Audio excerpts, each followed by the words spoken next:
Hey, hey. Hi, guys. Welcome back. All right. So, Taurians, let's go ahead and jump on into a story for you guys where we're going to ask what direction is Taurus' soul journey taking them right now? Talisman. But I also, before I get too deep in this, just let me mention that tomorrow, Sunday, I'll be doing something kind of special. We're going to do some storytelling about the South and North nodes. So, you might want to catch those also. All right. So, here we have Talisman. So, the direction that our Taurus' soul is taking them right now is the direction of signs and symbols.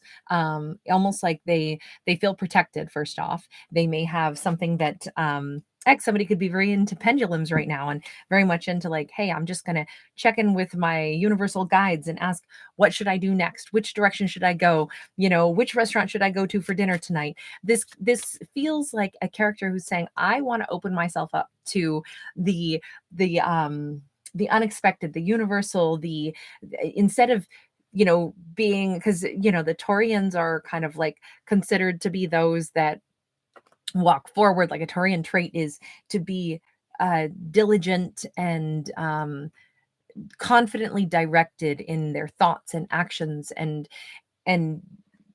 they operate like the Taurian energy is to operate with conviction. I'll say it that way. But in this case, it's like, yes, I still have conviction. I have conviction that I want to listen to the signs and signals along the way. I want to check in with myself, and I trust that I'll be protected, and that maybe I am following literally a more spiritual path right now, and that feels really exciting. We got a 6 of Swords. Oh, very nice. So moving forward from a place of conflict into a place of peace, one move at a time. But instead of being a chess player who sits there and strategizes, they're gliding along the way swans would on a lake. It's it's like, which direction is the water flowing? Which direction do I feel like going? I feel like Taurus is taking a lot of stress and pressure off themselves, and possibly off of a relationship right now, and really changing the way they see even a partnership. We got the devil in the reverse. Straight up, there is not going to be any undermining. That Capricorn energy is there, but there's not going to be any negativity that undermines this connection. We've got a 5 of Pentacles, and we've got the Fool in the reverse. This is more like Taurus is not necessarily taking leaps of faith, even if they are listening to their higher self or to signs and synchronicities. They're not doing like wild, erratic things, being like, well, I woke up this morning, I decided to hack off my hair and make it into a pillow. That's not, it's not impulsive like that.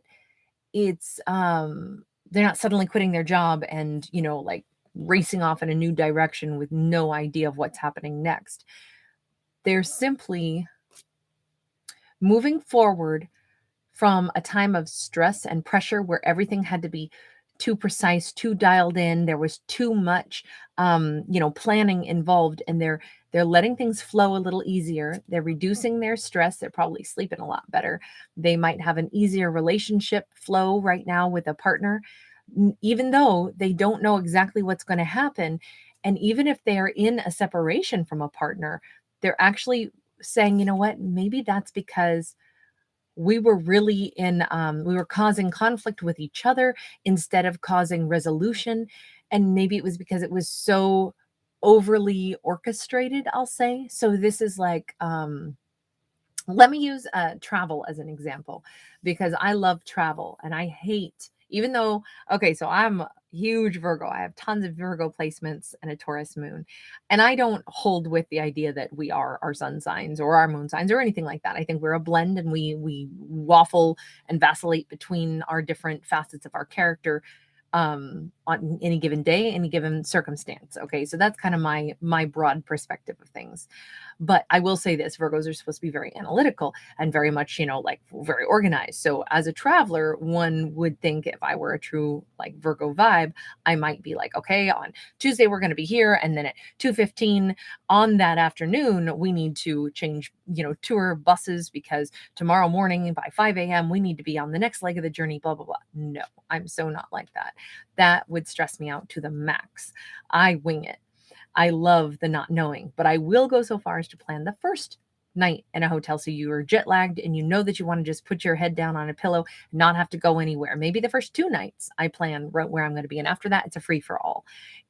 I only plan a certain amount and then I let everything else fall into place. So I talk to different people and they tell me what's exciting. And then maybe I take, locals' advice and I try different things. And that's how I make decisions.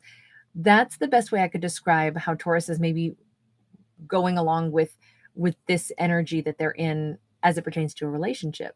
They might be saying, I'm going to chill out.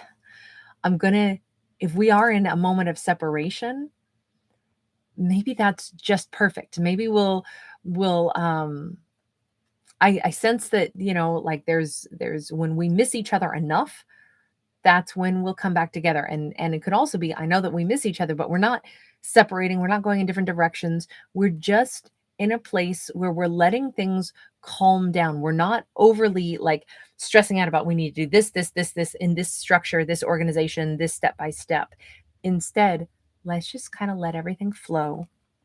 Let's let our energies calm down. Let's let both of us kind of have enough time, space, and distance to let any energy heal. And this is like, we're talking about possibly a relationship where this is like the twin flame or soulmate kind of connection, because they're swans. I mean, if people are going to spend a lifetime together, there is no way that they're not going to have problems, right? The more time we spend with anyone, the more years that pass, the more experiences we have, the more likely it is that we'll probably get on each other's nerves, right? And I don't want to say familiarity breeds contempt, right? That old sentence, but rather spending a lot of time together has its pros and cons. Knowing each other really, really well has its pros and cons. On one hand, oh, it's so awesome, I know so much about you. On the other hand, oh my God, you're going to do that thing that drives me nuts.